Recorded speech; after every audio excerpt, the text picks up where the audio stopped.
This is Dark Horse Chapter 10.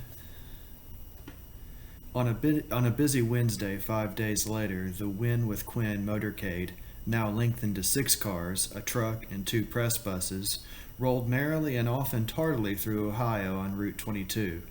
A wayward political troubadour, Eddie might have pleased such disparate prophets as Pete the Hermit, Robin Hood, and William Jennings Bryan. Sprinkled by pale October sunshine and braced by a breeze that rifled through the yellowing leaves, the candidate scattered his gospel among wandering crowds in Lancaster and Circleville, then moved out to the southwest.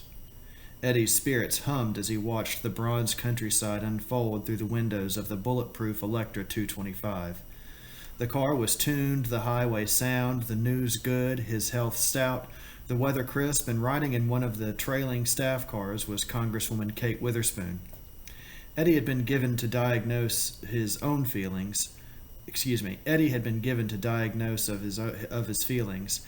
He might have detected a sentiment unknown for the 25 years since he courted the corn-haired Mabel Probst.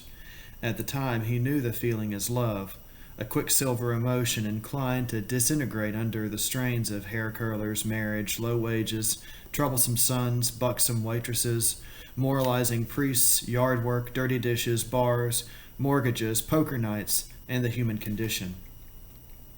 Since love had not disturbed Eddie's agenda during almost a quarter of a century of lusting quests and gamey sexual congress, his unfamiliarity with the symptoms was understandable. As it was, he churned his random thoughts and plotted the flinching of another of R. Dan Finelli's proliferating ideas for his next speech in the town of Washington Courthouse. Newsmen aboard the 2 charter buses mirrored Eddie's untroubled mood. Nothing boosts the morale of Washington correspondents so much as venturing forth on the wings of a soaring expense account to cover the campaign of a candidate with no hope of election. With relaxation of such stern professional pressures as those for impartiality, timely copy, and punditry, the campaign becomes less of an industry than a lark, and the writer can indulge his yearning for whimsy and satire. At the moment, the newspapermen in the lead bus were occupied with an even more diverting chore, writing a new stanza of their running campaign epic, a parody of There Ain't No Easy Run. So Eddie come to Circleville speaking off the cuff, and he told them pregnant mommies 2 babies is enough. He gathered all the old men, said, "Grandpa, grab your gun.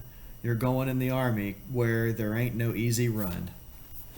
In Chicago this Wednesday, 13 days before the election, the weather was far less benign.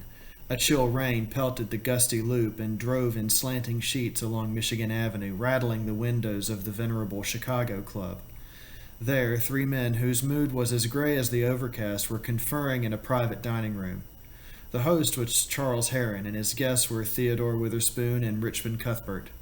The Illinois banker had summoned the Texas oil operator and the Michigan publisher to an emergency meeting. Subject: how could the Kingmakers rectify their unholy mistake of a week earlier when they plucked Eddie Quinn from obscurity and set him down the highway to infamy? For while Eddie and his entourage might view recent developments with blithe and rising spirits, the Kingmakers counted each passing day as one of bottomless menace in which their own hand-picked candidate caromed back and forth between the 4 dark walls of folly, demagoguery, ingratitude, and knavery. In short, the Kingmakers were convinced that Eddie meant what he said about a fair share for everybody, a goal which, if realized, might reduce the heirs of all 3 men to the status of millionaires or less, a condition they guarded as pauperdom. But what galled them more than the economic pistol Eddie held at their heads was the fact that, in the eyes of the nation and their business peers, they had been duped by a nobody of no fixed address. The Kingmakers could look back on this calendar of horrors. Thursday night, Eddie, newly nominated, assails elitists, executive suites, country club barons, and promises a new reign of ethnic proletariat named Quinn. Powanski, Schmidt, Palumbo, Corona, Damaskinos, and Matusik. Friday, Eddie wraps old WASP families with rich men's clubs, vows to run the country for the benefit of working men, tavern drinkers, soldiers, sailors, and common people. He sharpens his threat by proposing a 30% human depletion allowance, also sinking the tax advantage in oil and other minerals and embracing the ominous principle of equality under the tax laws. Saturday, Eddie says he'll confine the military draft to men over 50 if foreign nations will do likewise. This makes Eddie a hero of youth hostels around the world. Mexico City students parade chanting Viva Keen, and bouillabaisse of young men and women spill through the streets of Paris, London, Rome, and Berlin. Quinn even inspires an abortive demonstration in Moscow. U.S. campuses ignite with pro-Quinn sentiment, and polls show a shift away from pinholster among 18 to 25-year-old voters. If Eddie intended his plan as a playful barb, youth ignores the play, hones the barb, and shatters windows in a number of Foreign Office fortresses. In the bubbling aftermath, in a 5-hour speech that runs past midnight in Havana before 200,000 people, the bearded Cuban prime minister hails Eddie's draft of Los Viejos and challenges the arthritic statesmen of the world to take Eddie up on it. He says it's the first sensible proposal made by an imperialist in 15 years. Other monarchs and prime ministers, all past 50, nervously label Eddie another American babe in the woods whose innocence will wreak irreparable harm on the planet. Sunday, Eddie, in an exclusive interview with Vincent Anderson of the Associated Press, says he'll send a presidential ambassador to all 170,000 U.S. voting precincts and personally travel once a month to hear citizen complaints in the neighborhood. He will also open his White House doors every Monday morning to hear the grievances of plain people. Jimmy the Greek drops the odds on Eddie from 9-1 to 6-1. Monday, motorcading toward Detroit, Eddie tells a shopping center crowd outside Pittsburgh that when and if he's elected, a family's first child will rate the usual income tax exemption, but the second child will get no exemption. A third child will draw a $300 tax penalty, a fourth $400, and so on up the scale of taxable fusidity. Eddie says that each year he'll honor at the White House an ideal American family, father, mother, and 2 children. When a heckler calls him a godless meddler, Eddie retorts he's running for president, not pope, and adds that he'll establish federal birth control clinics in every county with a bountiful supply of pills, loops, salves, and diaphragms, and other boons to romance. Driving off, Eddie tells the heckler, "So long, pal. Make love, not kids." Monday night, Eddie walks a mile of the Detroit Black Ghetto from 10 to midnight despite the tremors of his Secret Service agents. He makes 3 fair shake talks at street corners, dodges a lemon, a tin can, and a record album. He hand wrestles a friendly 19-year-old blood and raps with skeptical brothers in a Black Panther storefront. Eddie says he's for justice, order, and law in that sequence.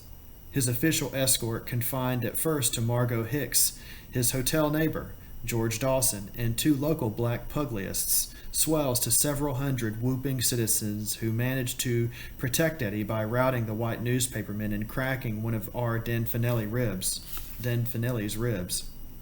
Tuesday, in his noon speech to the Detroit Economic Club, Eddie enrages the auto moguls by demanding they trim profits while holding wages steadily and boosting productivity to recapture motor markets from the hungry Japanese and Europeans. He pledges to tame the cannibalistic conglomerates, backs federal chartering of corporations with worker and consumer members on boards of directors, and says he'll abolish the tax-deductible status of business entertaining. Eddie says the auto worker has to pay for his own lunch while his boss repast with fellow executives is underwritten by the federal government in the form of lost taxes, to the tune of 3 martinis, pâté de foie gras, soft-shell crabs a la Maryland, chef's salad with Roquefort dressing, chocolate mousse, brandy, and cigars, in all $47.82 including tip. And that, says Eddie, makes tax-deductible business entertaining the world's most lavish free lunch counter since the days of the old saloon. Newsmen note that several motor barons stalk from the room and that Pete Stackpole pales beneath the beads of perspiration on his forehead. They also note that all that day's lunches, including Eddie's, are tax-deductible. Later, Eddie mails a check for $6.75 to the club. Tuesday night, in a speech to Cleveland's City Club, Eddie unveils his plan for returning power to the ordinary people by use of our mightiest weapon, fair taxation. Eddie comes out for a progressive income tax with absolutely no deductions other than the 30% human depletion allowance open to everyone. He promises to abolish all privileged tax shelters, including that of capital gains, real estate depreciation foundations, depletion allowances, other than human, and tax-exempt municipal and state bonds. Eddie says his one tax for all loopholes for none program will permit lowering tax rates to a top bracket of 40% or less. Counting in his human depletion, says Eddie, the man who rakes in $1 million a year could keep more than $600,000, enough to keep the wife in wigs and Chanel No. 5 and send the kids off to Yale and/or Vassar. Eddie says his simple income levy will enable the government to halve the number of Internal Revenue agents and unleash 100,000 tax lawyers for some kind of productive work.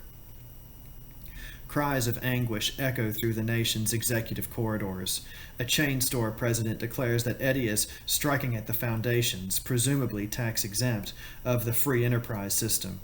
A steel company chairman says that in the name of a spurious equality, candidate Quinn would plunge the world's greatest industrial society into depression and chaos. Officials of the American Bar Association solemnly ponder a resolution of lament.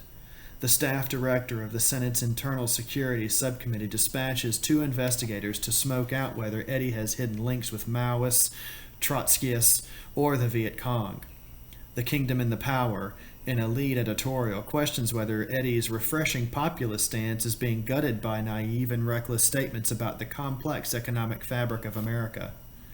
Wednesday morning, Gallup poll announces new figures. Penholster Quinn, Penholster 50, Quinn 37, uncertain 13, a gain for Eddie and a loss for Hugh over 4 days. Hutch's Boynton III, Penholster's Harvard brain, entreats liberals who seek real, attainable reform of the system to beware of the nostrums and elixirs peddled by that patent medicine salesman from New Jersey. The Los Angeles Times reveals that Penholster's private daily telephone poll conducted by expert Swenson shows defection to Quinn by youth, ethnics, and women. The newspaper fails to report that Swenson bets another $1,000 on Quinn at Jimmy the Greek's latest odds of 5-1. With this gloomy background, the mood of the 3 former kingmakers meeting in the Chicago Club that Wednesday was sour at the taste of the tiny onions in their Gibsons. Rich Cuthbert looked hungover. Ted Weatherspoon, fumbling with a black leather dispatch case beneath his chair, snapped at a waiter who offered to take the case to the check room. Charlie Heron, brooding as he watched a curtain of rain lash at the window of the private dining nook, shot his starched cuffs with the topaz links. What baffles me, mused the banker, is where Quinn is getting his money. Now he's in Ohio, sashaying down some damn highway with chartered buses, mimeograph machines, hotel bills, and advance men. God knows who's paying for it all. I cut him off Friday, but now I hear rumor that he's got Detroit auto money. Can that be true, Rich? Cuthbert coupled his nod with a bored yawn. Heron wished the Michigan publisher wasn't such a damn dilettante. Here they were, the laughingstock of the financial world, and Cuthbert still seemed to regard the daylight hours, those ordered for commerce, as though they were a nuisance to be suffered through until dusk fell. It was true, said Cuthbert. Billings lined up the Empire executives first and then began putting the lug on the whole auto crowd. But no matter what Quinn says about cars, Detroit's in trouble just like the rest of us, said Witherspoon. Look at the way he shoved it to them at the Economic Club yesterday. Right, said Cuthbert. I reached Billings from my hotel just a few minutes ago. Here's the story. After Quinn's big promotion for highways and cars at that Friday press conference, Billings called Pete Stackpole and promised to raise $1 million for him. Monday morning, he deposited $200,000 to the Quinn campaign account, but he warned Stackpole that money was getting skittish because a lot of donors thought Quinn's blue sky idea about drafting 50-year-olds was nutty and irresponsible. Then Quinn goes to Detroit and demands lower auto profits and knocks businesses entertaining. Last night in Cleveland, he says he'll end all tax deductions. That tied it. Billings reached Stackpole someplace in Ohio this morning and chewed his ass out. No more money, he said. The million pledge is off, so when Quinn runs through the 200,000, he's had it. Quinn screwed the motor crowd just like he did us, said Witherspoon. The bastard's an ingrate. The worst of it is, said Heron, that I'm being accused of recklessness for picking Quinn. Ted Witherspoon and Rich Cuthbert indicated by rueful expressions that Heron was not alone in his plight. Think about me, said Ted. I'm taking double heat because my wife turned up as one of Quinn's so-called advisors. That I don't understand, said Rich. How can you permit a fine woman like Kate to get mixed up with that demagogue? You never heard of women's liberation? Besides, we're not exactly close anymore. Oh? Heron hesitated a moment, noted that Ted did not appear overly distressed, then said, A man can always cut off the dollars. Forget it, said Ted glumly. She has her own money from her father. The waiter appeared with the menu, and Heron wrote down the orders. Cuthbert said that Quinn's attack on deductible business lunches such as this one reminded him of the story of World War II days. 3 businessmen were lunching.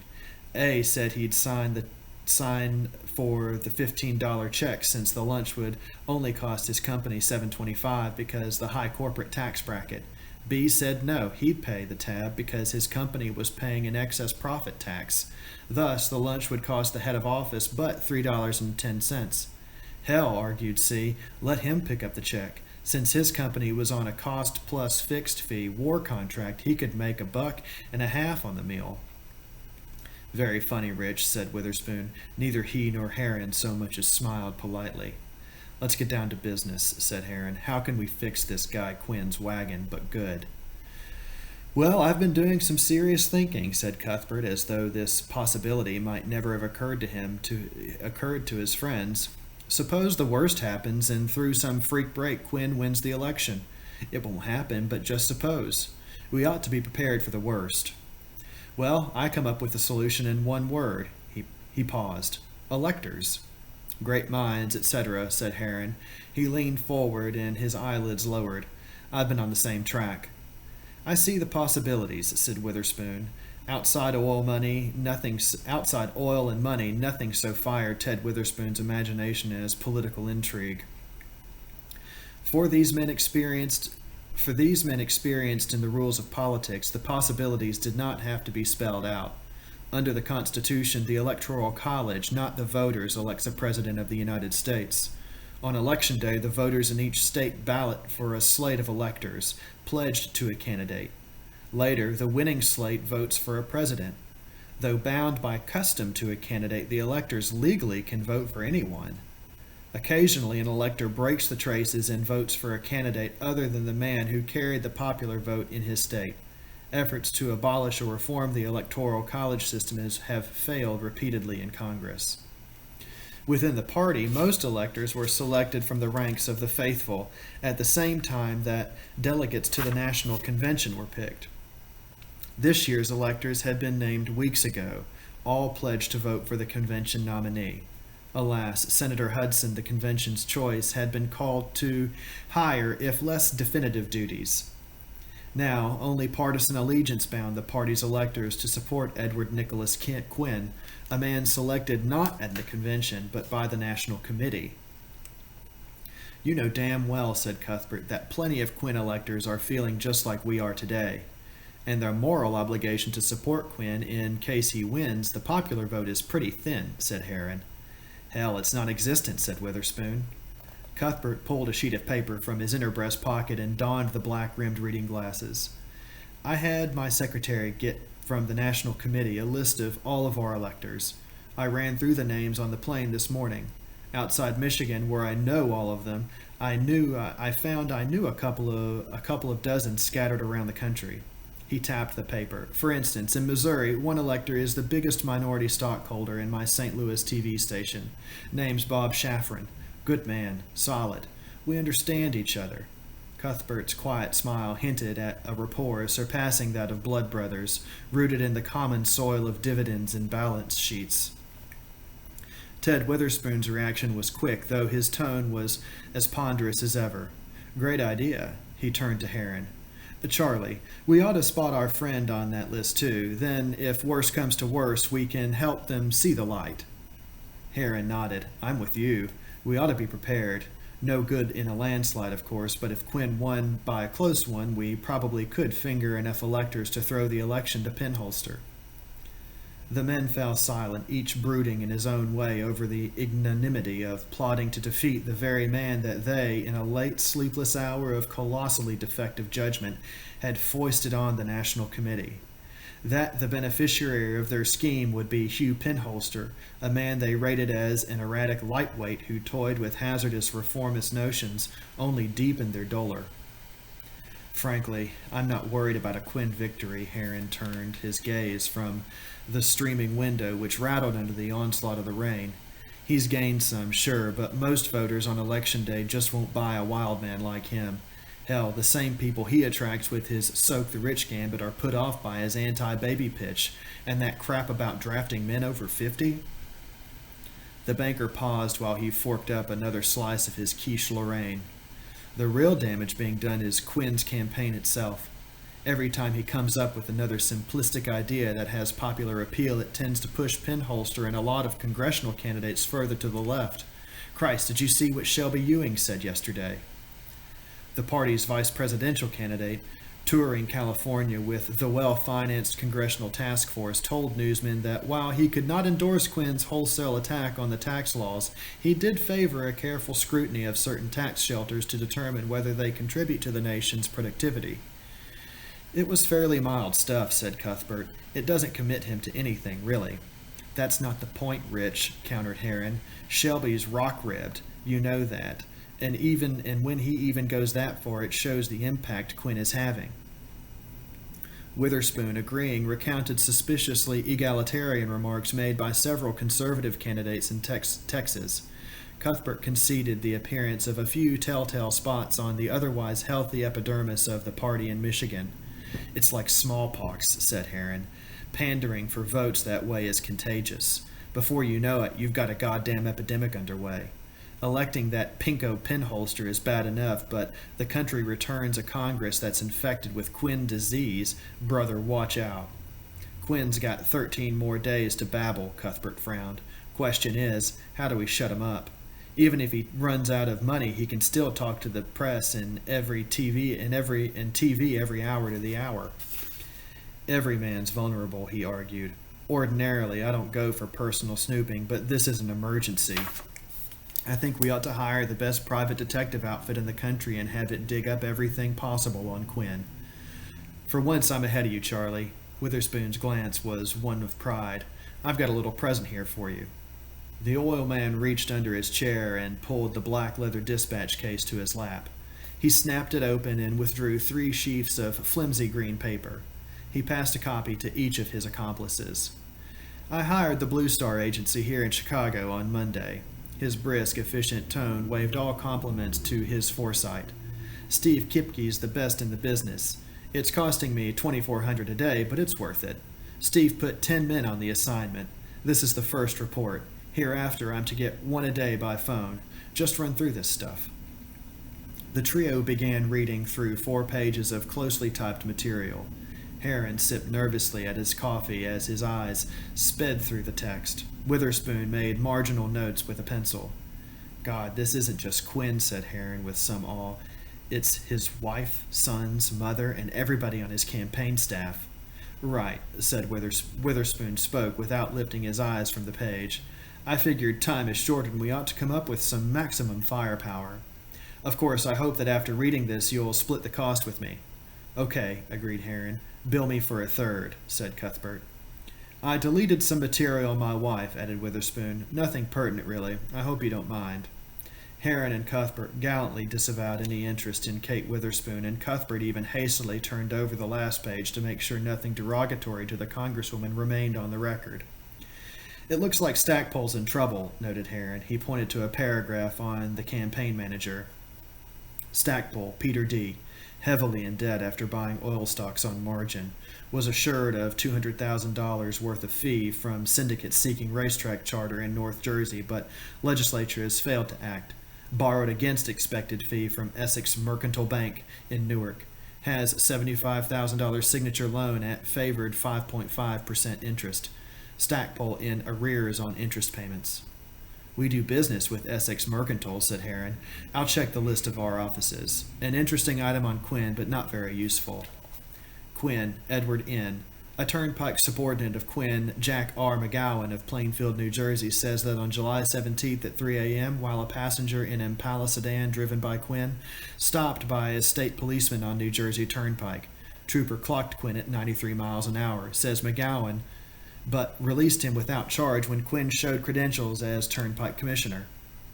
Police files on Munchin, New Jersey show 2 citations under Quinn, Edward N. Subject at age 14 arrested with 3 other white male juveniles on vandalism charge. Subject released in custody of parents. At age 18, subject among patrons of House of Prostitution when raided by police. No charges. That kid stuff is worthless, said Cuthbert, and who's going to get excited over speeding? Nobody, agreed Witherspoon. But remember, Kipke's only had his men working on this for 2 days. But read that part with the asterisk. Promising, huh? The 3 men scanned a section on the last page.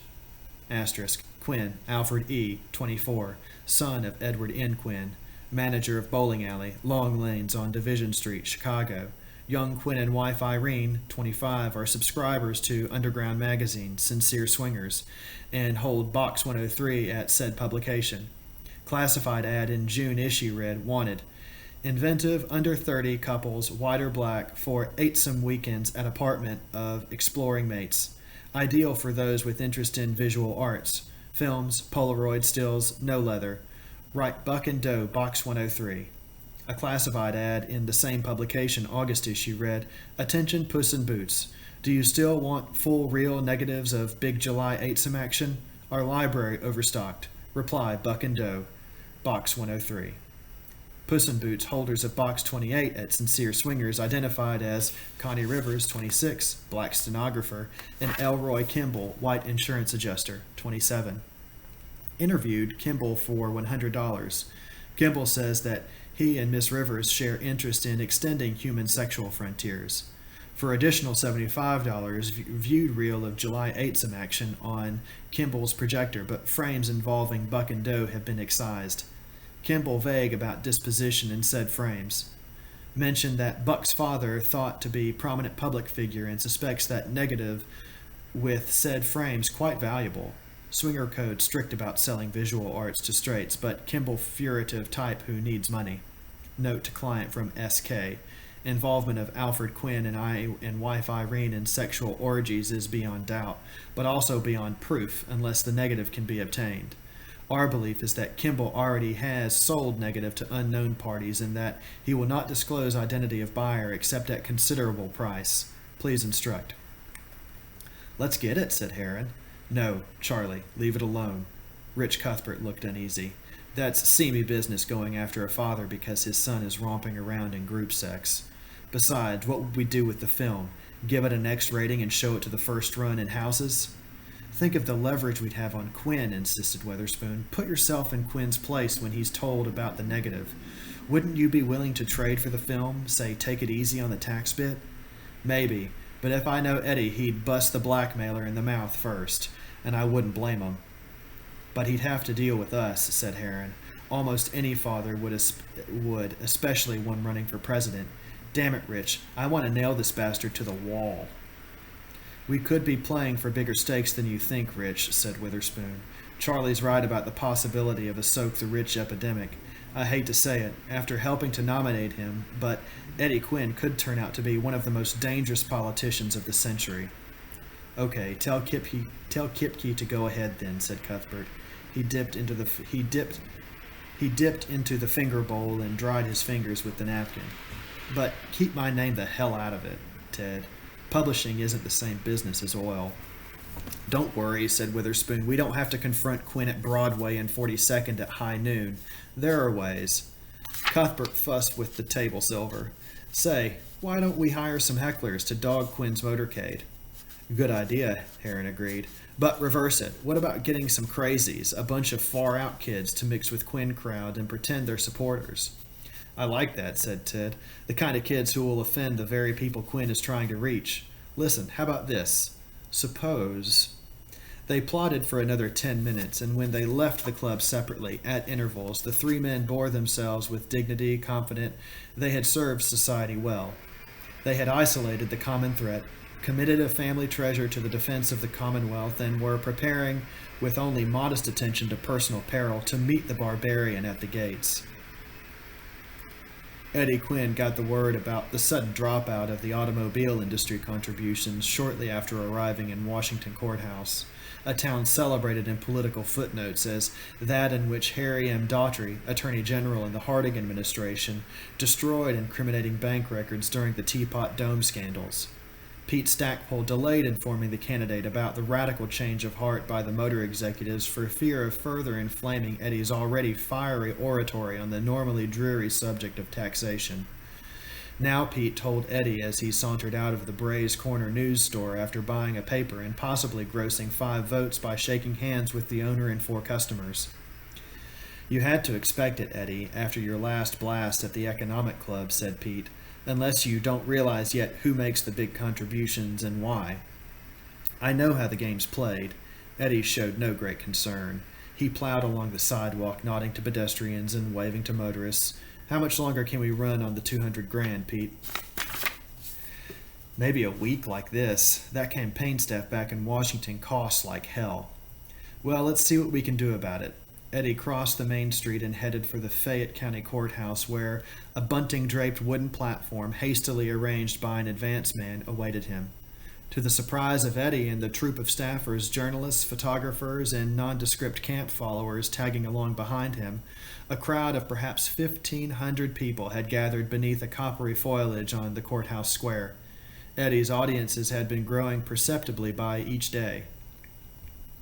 The mayor and county chairman welcomed him, but the local congressman, a conservative member of the House Ways and Means Committee, had developed urgent family business in Columbus when informed Eddie would traverse his district. On the platform, situated near a German 104mm gun captured in World War I, Eddie breathed deeply of the clear air. He stood bareheaded under the noon sun and the cobalt sky laced with scuttling clouds. It was a time of pumpkins, first chimney smoke, wool sweaters, and rosy cheeks. "I come to Washington Courthouse with hat in hand," said the hatless candidate after the introductions. His breath misted and drifted away. "I need money. And who doesn't, you may ask? Now, before you zip up your wallets and hurry back to work, let me tell you a personal story that reveals some of the political facts of my life in this country. In Chicago, Illinois, there is a very wealthy and influential banker named Charles Herron. He is one of the so-called kingmakers who selected me for the nomination last Thursday morning in Houston. He's also national finance chairman of our party. So you can see he's a man with a lot of clout."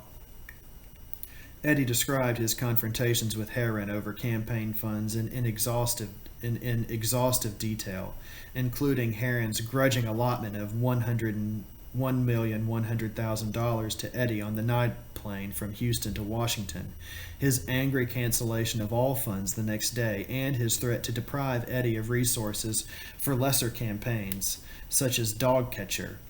In the future, should Eddie disclose the facts. Eddie then recounted the sudden opening and equally sudden closing of the money tap by Empire Motors' officials. Eddie's ire swelled as he listened to himself describe the iniquities visited on him by the moneymen. When he reached the climactic perfidy of Billings's phone call to Stackpole this morning, Eddie surprised himself by smiting the lectern so hard that a tap came loose and the red, white, and blue bunting fell away as if stunned by such malevolence among the lords of finance and industry. "These are the kind of men who have been running this nation for their own selfish interests," Eddie cried. Anger put a tomato flush on his cheeks, and he felt his fluids pumping swiftly through the valves and filters of his heating system. "They don't care about you and me. They don't care about ordinary people. They don't care about the United States of America. All they care about is their own private interests and the terrible power that big money brings to men." His listeners were attentive now, and Eddie could see that sparks from his scattered, fire-kindled little flames here and there. These men are cold-blooded and cynical. They want a candidate who's bought and paid for. If a candidate speaks up for a fair shake for everybody, they snap their checkbooks shut and turn their backs on him. Like old Vanderbilt back in the 1880s, they say the public be damned. Eddie sped along, ticking off villainy after villainy like mileposts on some throughway of avarice. So here I am in Washington Courthouse, broke. My friends, I need money. Not big money, but $5, $2, $1 from good, concerned people like you. I can guess what you're thinking. Why should I give my hard-earned dollars to this man who has no chance of being elected? But, my friends, that's not true. I'm coming up in the polls, and we've got 13 big days left before the election. 13 long days and nights to carry the message to the American people and a fair shake for everybody, and no more sucker government of the wealthy, by the wealthy, and for the wealthy. Eddie paused, breathing hard, and looked around for his staff.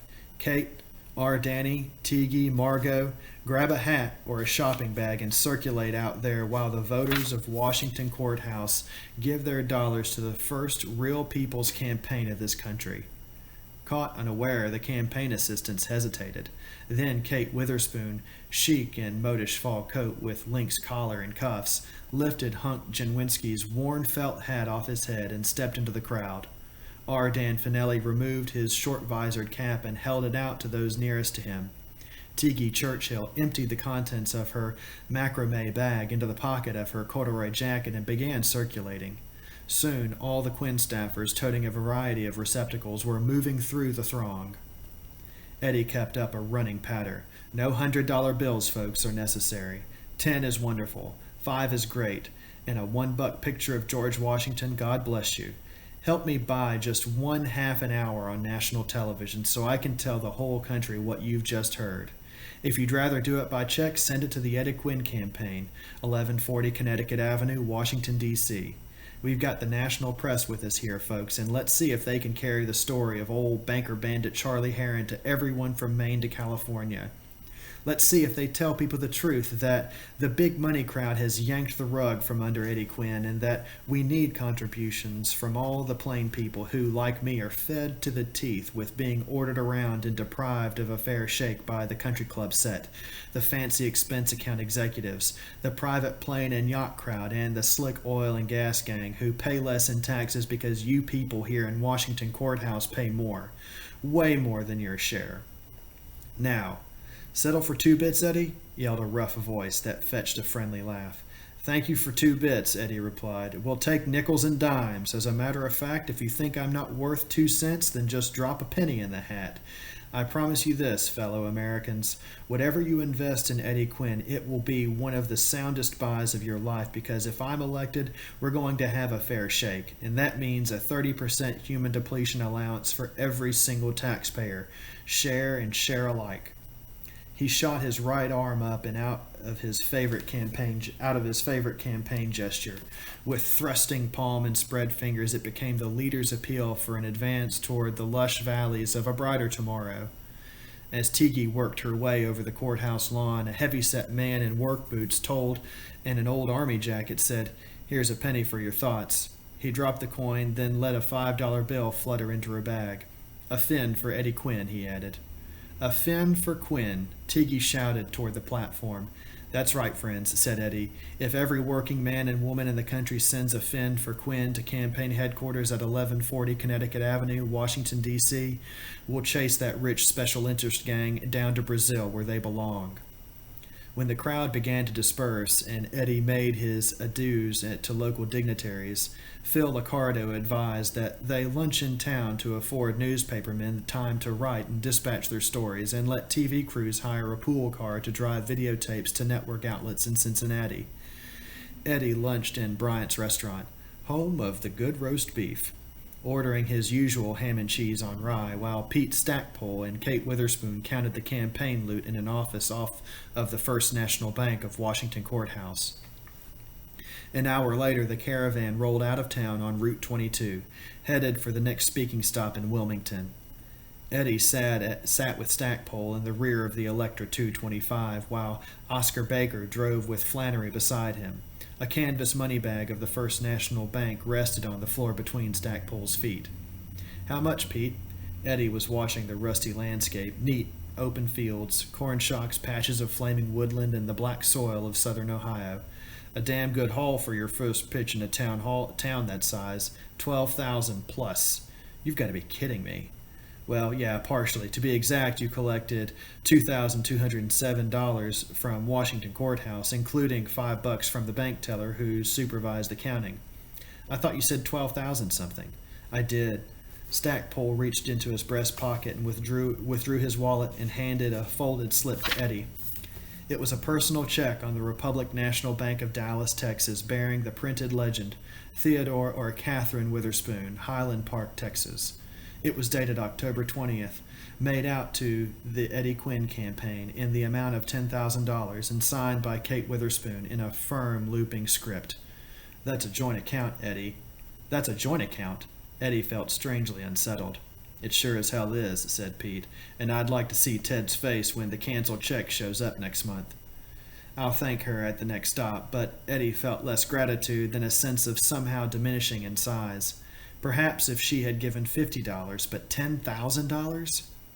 Please don't say anything to her, Eddie. Kate didn't want me to tell you, but I just couldn't hold it. Oh.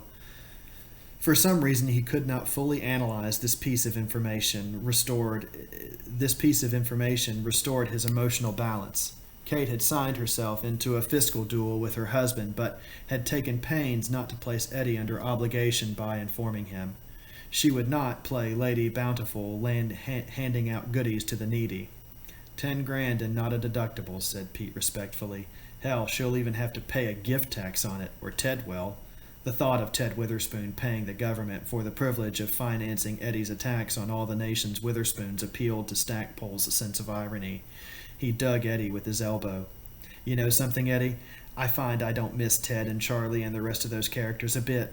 I've been feeding on their crumbs for 20 years. This is one campaign I'm really beginning to enjoy. You and me both. But as Eddie stared at the back of Jim Flannery's head, he was reminded of a cabin on the Potomac under a misted quarter moon.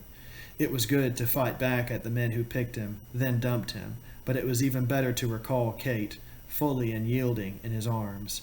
What made this fine campaign was the fact that Kate Witherspoon was aboard.